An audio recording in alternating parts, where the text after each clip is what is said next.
Today I want to talk about an announcement that was made by Bobby Kennedy, the Secretary of HHS, who canceled about $500 million worth of contracts. They were BARDA contracts, which BARDA is part of HHS, that was supporting mRNA vaccine development. And so Bobby Kennedy has now decided that the mRNA vaccines that they were going to support to the tune of $500 million in research funding from the American taxpayer is now going to be canceled, with the idea that they're going to take on other traditional vaccines and new platforms, which I think is a good idea. The mRNA vaccines, as it turned out, didn't work the way they said, safe and effective.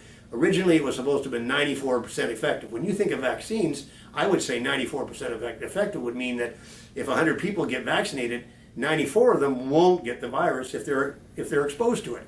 Well, that certainly didn't happen. As a matter of fact, almost everybody who got the vaccine also got the virus.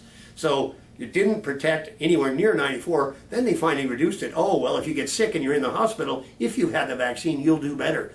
I don't even think they've got stats that show that that was actually a fact. The idea of canceling these contracts, and the contracts, by the way, were to huge companies, Pfizer, Moderna, people who were doing unbelievably well and obviously did well with the COVID vaccine. I think Pfizer sold an extra $100 billion worth of revenue. I mean, their annual revenue is $50 billion. All of a sudden, they're doubling that for a couple of years in a row.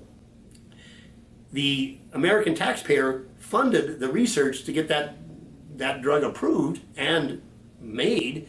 Pfizer didn't give back that funding. By the way, we have a new platform. As a matter of fact, today we applied to BARDA ourselves for looking at a potential alternative to the typical injected vaccine production of antibodies. We can get antibodies from an external source, and our thought is, let's take these antibodies and aerosolize them. And when you're going to be putting yourself into a compromising position, you're going to go to a football game where potentially the virus is going to be, in the football stands. You could take basically a nasal spray of antibodies that will protect your receptor cells against being infected. It probably would only last for 6 or 8 hours, but that'll certainly get you through the exposure time when you potentially could be infected. So that's just something that is a possibility that would be an alternative to vaccines. And by the way, it gets rid of the problem of worrying about somebody's immune capability. A vaccine is not the same for every person.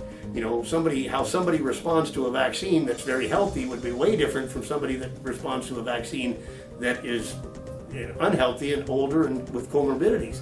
And so in our case, at least with oral dose antibodies from an external source, you know the strength of the antibodies. You know how long they're going to last. You know what dose you need to protect somebody for a period of time. So, just because we've been told that vaccines and the vaccine schedule is the way to go about things, it sort of keeps other things like us from actually ever happening. And so, that sort of closed box, thinking outside the box never happens because vaccines are the way to prevent disease. Well, I can tell you something. We have this same platform dealing with a bacterial infection called C. difficile. And a lot of people don't know what C. difficile is. Everybody in the healthcare industry knows what it is. It's typically a hospital-acquired infection, gut infection. Sanofi Pasteur and Pfizer, two huge multinational companies, tried to come up with a vaccine to prevent C. difficile infection. They failed. So in other words, vaccines don't always work to prevent infections. We think we can come up with an oral dose antibody that could absolutely prevent people from getting C. difficile, and we're working towards that right now. Anyway, I support what Bobby Kennedy has done with his canceling of the mRNA vaccine research. He's not saying that Pfizer and all the rest can't still go ahead and do research on new vaccines using mRNA, but it doesn't have to be funded by the American taxpayer. So, and he's also looking at alternative platforms, and I hope basically they'll take a look at what we're doing. And I think we have a huge opportunity to develop something that would be better at preventing people from getting sick with who knows what. Regardless, that's my point, and Bobby Kennedy, I appreciate the fact that you've had the courage to come out with this. I hope you'll stick with it. You're going to get a lot of flack. There's no question. The experts are all over you already about, oh, you can't stop this vaccine technology. Well, maybe you can, and maybe there's alternatives. Thanks for watching.